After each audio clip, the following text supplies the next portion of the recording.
pjnet.tv. Part 2, it is 9:31 on the eastern coast of the United States, and the bumper's running. We've got our J.D. Wininger Around the Cross W background ready. We are recording, we are streaming, we are switching to Studio 8 in 5, 4, 3, 2, 1.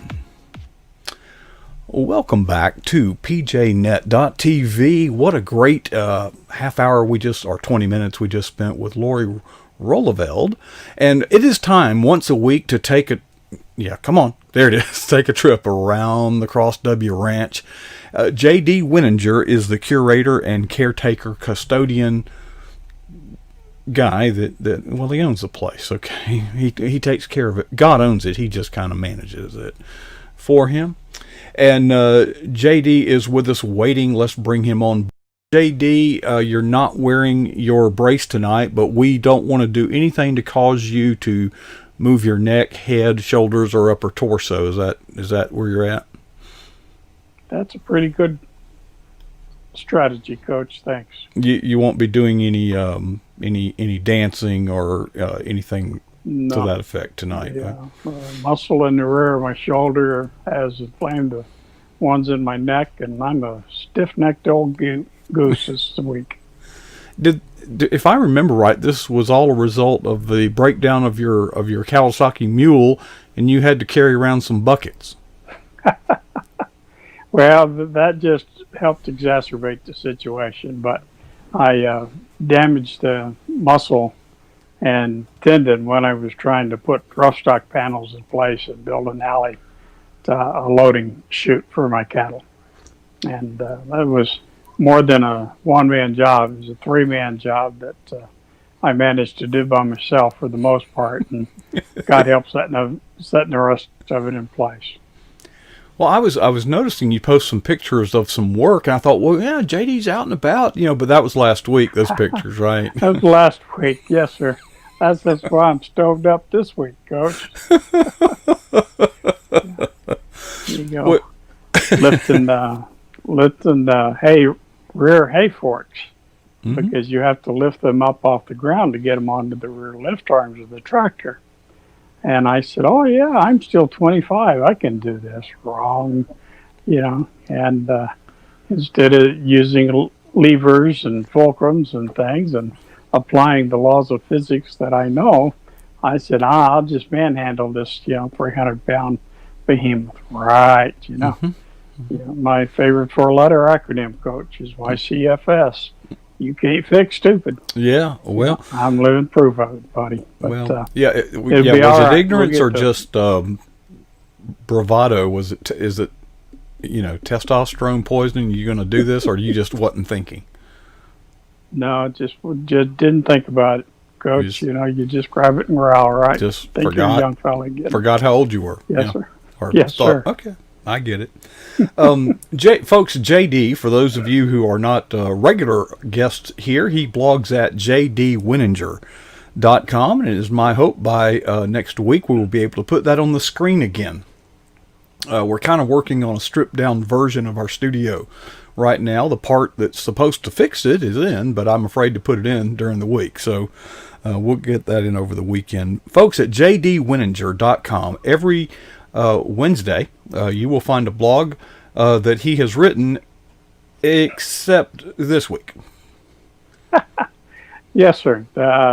And to be honest with you, up until last Thursday afternoon, you were going to see a different blog this week. But my friend Ann Mulligan reached out to me. Ann is just sweet Georgia peach, lives in the southeast coast of Georgia, and is big into theater and drama and acting and community theater. She's very engaged, very involved.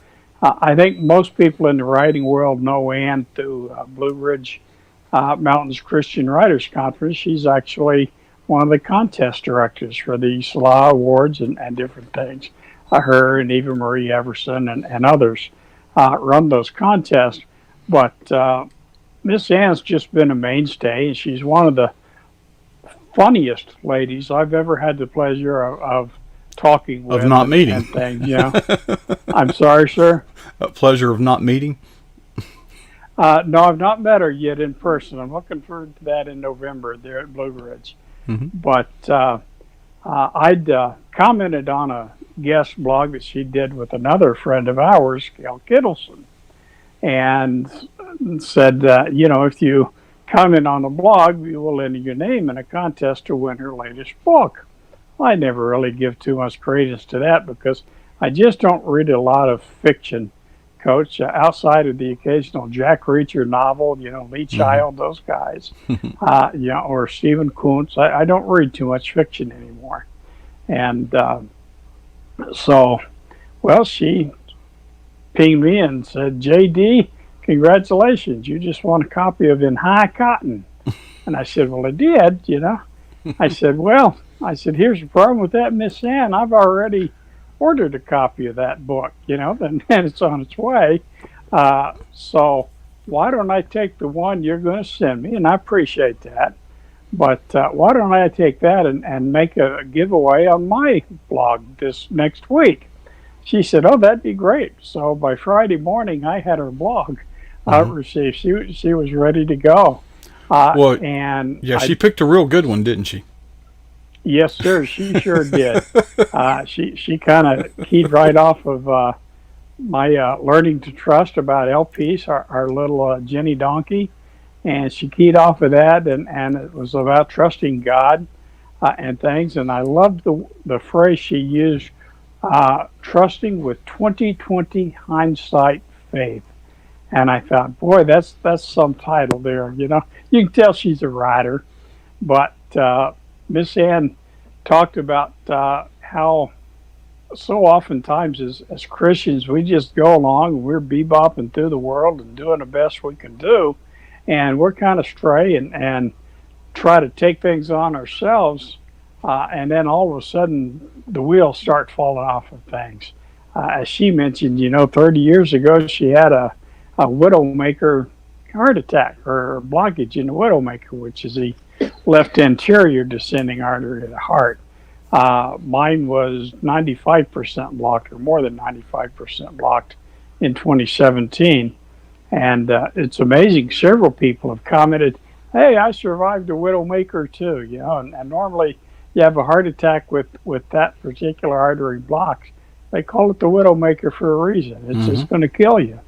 But she survived and has had no problems. And but that was 30 years ago. Really, I'm sorry, sir? She said that was like 30 years ago.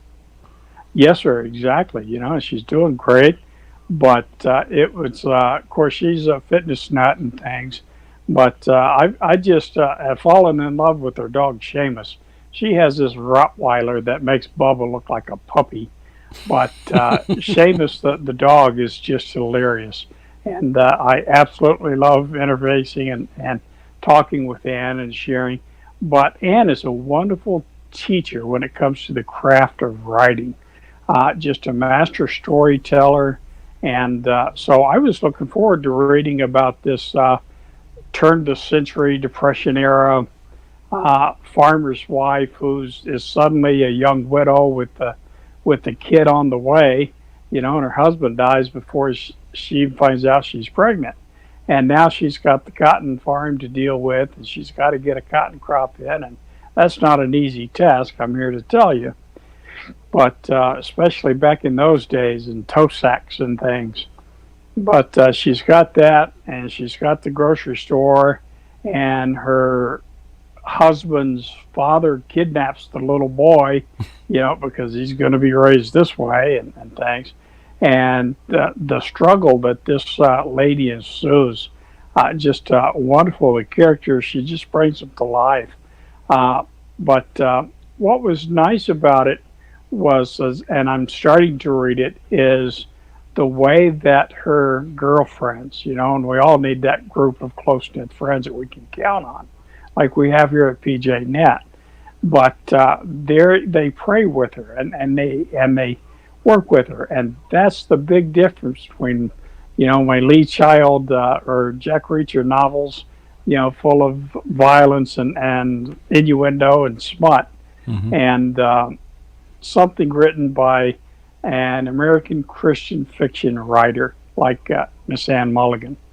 And because you can read that, and what I realize is whether I'm writing devotionals or Bible studies or nonfiction, and I've got a couple of nonfiction books in the work, but whether I'm doing that or she's writing Christian fiction, we're both basically farmers. We're planting seeds, for God to harvest at a later time. And we're able to get that message of the gospel out there. And she does it in a much more subtle way than what I do it. But I think what just takes me back and makes me go, thank you, Lord, is to see how the community of Christian writers and entertainers and the Christian comedians and everything else, how we all come together to serve the kingdom. I think about our friend Ken Edwards, and Ken brings sage financial advice and biblical wisdom and things to the forefront, and that's very different from the way that I kind of talk about God's natural world and the lessons that I'm learning through it. And then and I think Ben and I kind of share those things, and then we look at Doug Carter, and he takes a different approach as well. And then we have sweet Miss Michelle Adams, who writes children's books and things. And it's the way that God can use us all. We're different pieces with different talents, but we take those and he melds them together. And what a beautiful impact for the kingdom we are making in this world, just in our little PJ Net family, Coach. And when we mix all of the gifts that God has given us with the gifts he's given you, so that we can broadcast around the world like we do each week, Coach, that's a special blessing indeed, sir. So that's been very heartwarming for me this week, is to step back and look at it from outside of just what I do every day, the daily trudge. Well, JD, you just gave a really good sermon on diversity, and I want to drill down on that a little bit. But before I do, I want to set the record absolutely straight. It is your testimony that you invited her to guest blog on your blog, and it turns out that her guest blog is your blog, and you had nothing to do with it.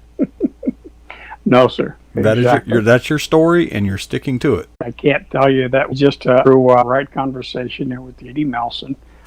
She's got